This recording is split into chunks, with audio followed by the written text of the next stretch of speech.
Olá, gente, tudo bem com vocês? Hoje eu tô fazendo um pouquinho diferente, né? Hoje eu vou dar boa noite pra vocês porque eu tô gravando à noite. Durante o dia está bem puxado, então, como eu não consigo, acho que mais conciliar durante o dia gravar essas pequenas mensagens de reflexão, resolvi hoje, depois da minha aula já da faculdade.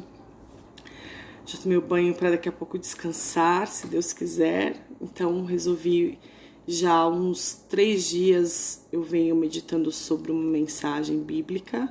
É um texto que na minha adolescência eu ouvi pela primeira vez e eu não tinha a percepção que eu tenho hoje sobre o texto. Naquela época eu acabava tendo um entendimento bem pequeno, bem sem ser ampla a visão do que realmente a palavra de Deus quer dizer nesse texto. Eu gostaria de ler com vocês Provérbios capítulo 24, versículo 10, que diz assim: se te mostrares fraco no dia da angústia, é que a tua força é pequena. Bom,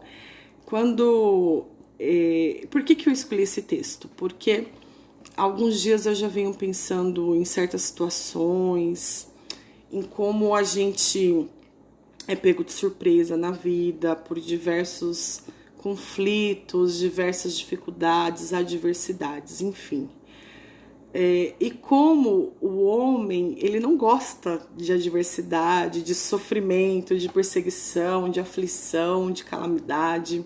Inclusive, hoje eu estava falando isso com a minha mãe, sobre uma situação que está acontecendo na nossa família, da minha parte, e que eu estou vendo assim como a gente não se prepara para quando chega o dia mal, para quando chega uma situação em que ela gera sim um sofrimento em nós, porque afinal de contas nós somos humanos também e Deus nos dotou disso também, de sentimentos. Então não adianta a gente achar que não vai, aliás, não dá pra gente achar que a vida é só felicidade.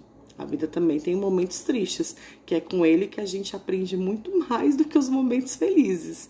Os momentos felizes são pra gente aproveitar aqueles momentos. São recordações e lembranças que vão ficar na nossa memória RAM, mas os momentos de tristeza, de aflição, são os momentos que realmente vão nos ensinar. E quando eu olhei para esse texto, eu entendi que a gente, de todas as formas, mesmo nós que nos denominamos cristãos, tentamos evitar ao máximo o sofrimento, como se isso fosse algo possível. E não é. Não existe essa possibilidade. O próprio Salomão, que escreveu Provérbios, ele também escreve de que o tempo imprevisto sobrevém a todos em Eclesiastes. Ou seja, ninguém está imune de passar por dificuldades. E, inclusive, hoje eu fui pega por uma pergunta de que ela tinha um duplo sentido, obviamente. A pessoa não fez por mal, claro, mas eu estava comentando exatamente sobre esse fato da minha família que está acontecendo, e aí a pessoa falou assim, mas e se fosse com seu filho? Porque eu disse, né, que infelizmente não é uma vingança que vai resolver a situação que está acontecendo. Ela disse, mas se fosse com seu filho? E aí geralmente as pessoas usam um parâmetro desse como querendo dizer assim, se você se vingar pelo seu filho, tá tudo certo. E isso não existe, gente. Entendeu? Não existe.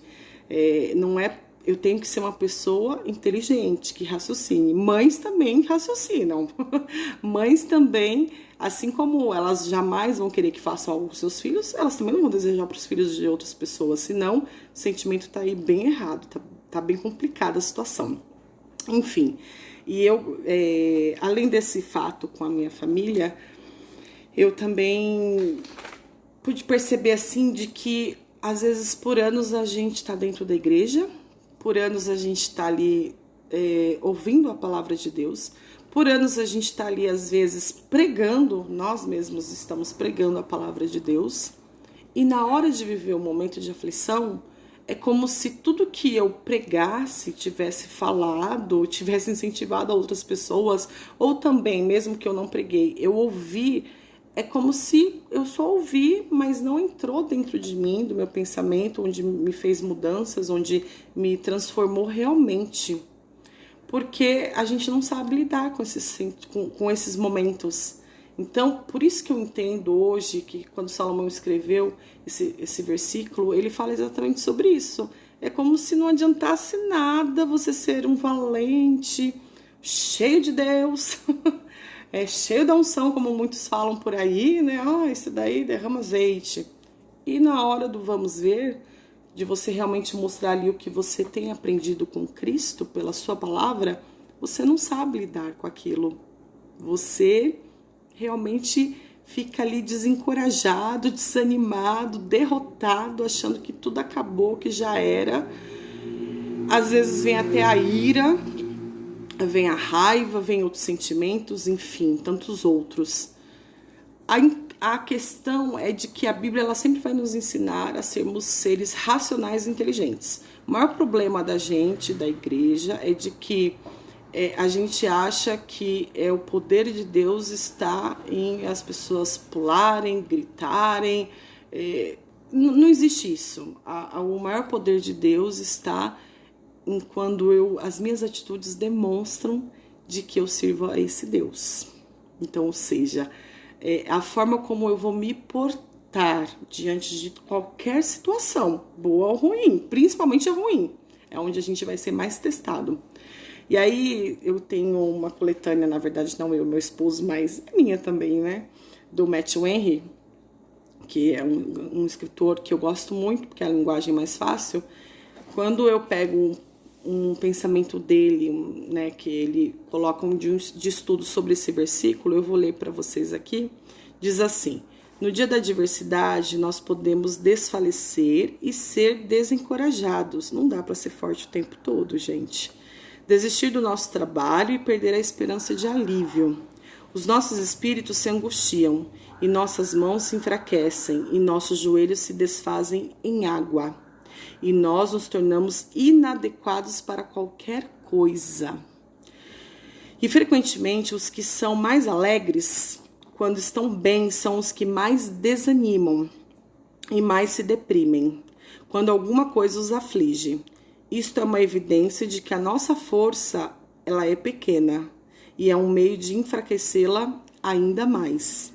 É um sinal de que não és um homem de nenhuma determinação, nenhuma firmeza de pensamento, nenhuma consideração, nenhuma fé, pois a fé é a força de uma alma. Se não podes suportar uma mudança aflitiva da tua condição. Alguns são tão frágeis que não conseguem suportar nada. Se uma dificuldade os toca, ou melhor, se apenas os ameaça, não precisa nem só tocar, só de ameaçar, desmaiam imediatamente e estão prestes a desistir de tudo. E isso significa que se tornam incapacitados para enfrentar o seu problema e incapazes de solucioná-lo. Esforça-te, portanto, e Deus fortalecerá o teu coração. Qual é o intuito da gente ler a Bíblia? É a gente aprender.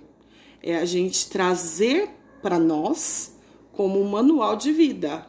Uma vez de que quando só tá tudo bem, eu vejo só as coisas boas pelo lado bom, e quando me atinge algo ruim, é como se eu esquecesse, apagasse tudo aquilo, eu não aprendi nada. Essa é a grande realidade. Eu sempre fui uma pessoa muito alegre, ainda sou, viu, gente? Não deixei de ser. Mas sempre fui uma pessoa muito alegre, sorridente, gosto de rir, gosto de brincar, gosto de me divertir. Eu acho que isso é super saudável. Bom, vocês sabem aí que eu gosto muito de fazer TikTok. Eu falo que TikTok hoje, pra mim, é uma das terapias, além da academia, dos exercícios físicos. Mas o que eu acho interessante é de que até eu conseguir... Não que eu consegui inteiramente, eu ainda estou em aprendizado, com certeza. Mas até eu conseguir entender um pouco, pelo menos, disso, de que ao mesmo tempo que eu tinha o meu emocional lá em cima, dependendo do que acontecia, ele vinha rapidamente lá para baixo. Então era uma instabilidade que eu tinha dentro de mim e que eu precisava dominar isso. E o Espírito Santo com certeza nos auxilia para isso. Nós não vamos conseguir sozinhos, gente, de forma alguma. Mas é onde entra a palavra de Deus, os escritos dele para as nossas vidas como aprendizado. Então eu precisei entender de que, mesmo com dificuldades, era supernatural eu sofrer, não tinha porquê, não, é como se a gente tem aquela obrigatoriedade de sempre estar sorrindo, porque as pessoas falam, poxa, mas você é uma pessoa alegre. Não, não deixei de ser. Tem momentos em que eu vou ficar triste por algum motivo, justo, né, de algum problema que aconteça. Mas a questão é não ficar só triste. Você precisa se levantar em algum momento, você precisa tomar coragem, porque a vida continua, gente. Eu tenho 2 filhos, de forma alguma, pela lei natural, até digamos, né, que a gente aprende desde criança, ninguém está pronto para perder um filho. E dizem que assim, o filho está mais pronto para perder os pais do que, o que também não é bem verdade. Mas, enfim, eu conheço pessoas que perderam filhos e que elas são pessoas assim, que conseguiram encontrar outras coisas que também as traz um pouco de esperança ainda, haja vista que elas ainda estão vivas, mas não quer dizer que elas não sofram, não quer dizer que elas não tenham seus momentos de saudades, mas aí essa é a questão, é saber lidar com isso. A verdade é que a gente não sabe lidar com a morte, a gente não sabe lidar com perda, a gente sempre quer só ganhar, a gente sempre só quer ser feliz, e a gente não se prepara para os momentos ruins. Porque, existe uma forma? Não existe. Você vai sempre ter que estar passando por eles e você vai ter que encontrar em você ali o seu ponto de equilíbrio. É mais ou menos igual a matemática, que existe ponto de equilíbrio lá. Quem já estudou aí, como eu, gestão financeira, sabe um pouquinho disso. Aí você pode dizer assim, mas no coração não funciona. Funciona assim. Funciona desse jeito também. A gente precisa achar o nosso ponto de equilíbrio. A gente precisa encontrar ali dentro da gente de que a gente vai usar a nossa inteligência, a nossa razão, que é exatamente o que Matthew Henry fala, para que a gente seja firme de pensamento, mesmo diante de uma situação aflitiva. Porque essa é a questão. As pessoas, você olha e vê e fala, nossa, são tão fortes, e de repente desmoronam. E ficam desmoronadas. Elas ficam prostradas para sempre. E isso não é saudável. A gente pode sim se atrever a ser vulnerável. Isso é justo. A gente precisa sofrer. Cientificamente dizem que o luto das pessoas, não que quer dizer que para todos são dessa forma, mas em torno de 5 anos. Eu não tô aqui querendo ser uma psicóloga, gente, até porque eu não sou.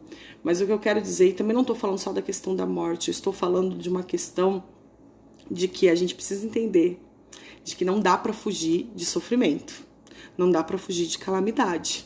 Ela vai nos achar em algum momento, seja no que for. E muitas vão ser surpresas, muitas vão ser algo que a gente não espera, mas aí entra todo um trabalho diário que é feito em nós, através da palavra de Deus, de que a gente precisa começar a ser mais forte. A gente precisa começar a amadurecer em nós, e isso vai nos preparar para viver todos esses momentos. Não quer dizer que você não vai deixar de sofrer, viu? Não existe isso, como eu falei, não dá para pensar dessa forma. Isso é um pensamento muito imaturo, mas com certeza você vai conseguir, mesmo diante de tantas adversidades, achar sempre a esperança, encontrar sempre ali uma luz e enxergar sim coisas positivas também, gente. Dá para enxergar, viu? Por mais difícil que seja. E cada vez mais aprendendo e deixando legados aí para outras pessoas. Então começa a se conhecer mais, começa a procurar mais da parte do Senhor essa ajuda, esse auxílio para que você se conheça mais, para que você saiba. Nós somos o nosso pior inimigo, gente. Nós somos o nosso pior inimigo. Entendeu? Então a gente precisa conhecer esse inimigo para que a gente consiga saber lidar com ele. Para que tem horas que a gente fala assim, chega, até aqui já foi, deu. Para você mesmo falar com a sua alma. O salmista Davi fez isso muitas vezes, gente. Quantas vezes a gente vê as orações de Davi, ele mesmo falando com a sua alma, ele mesmo suplicando com a sua alma. Era como se tinha hora ele falasse assim, para, chega, já sofreu, mas agora chega. Então a gente precisa começar a aprender a ser gente de verdade, porque se eu viver uma vida inteira dentro da igreja, é um desperdício de vida eu viver uma vida inteira dentro da igreja, só seguindo a liturgia ali, só seguindo a liturgia, e na hora do vamos ver mesmo, não servir de nada o Evangelho de Cristo, que Paulo escreve que é o próprio poder de Deus. Então, esse poder de Deus que emana em nós, que ele faça você cada vez mais forte, corajoso para enfrentar o dia mau. O dia bom, viva, desfrute, mas o dia mau ele serve para nos ensinar. Com certeza ele vai deixar marcas na gente, mas são marcas que quando a gente olhar, você vai sentir até aquele regozijo de ter vencido em Cristo mais uma vez. Ele venceu a cruz e isso nos deixa bem claro de que ele estará sempre conosco, nos ajudando, nos auxiliando. Uma boa noite, fiquem com Deus. Uma ótima semana para vocês. Que Deus continue abençoando cada dia mais, cada dia mais. E que a gente possa aí cada dia mais orar uns pelos outros. Há muita carência, muita gente carente em todos os sentidos. Eu falo até de igreja, gente. Às vezes eu percebo assim, as pessoas quando vêm conversar comigo, eu falo, existe uma carência de afeto, de atenção. Eu acabei de sair de uma palestra da faculdade sobre professores, como lidar com a crise e reimaginar o futuro, onde ficou bem claro de que, por mais, não sou contra, eu sou totalmente a favor da tecnologia, eu estou utilizando dela para chegar com essa palavra ao coração de muitas pessoas, mas ficou bem claro de que, por mais tecnologia que exista, ela jamais consegue substituir isso aqui, ó, humanidade. A gente precisa de mais humanidade. A gente precisa. Deus abençoe vocês. Em nome de Jesus, uma boa noite.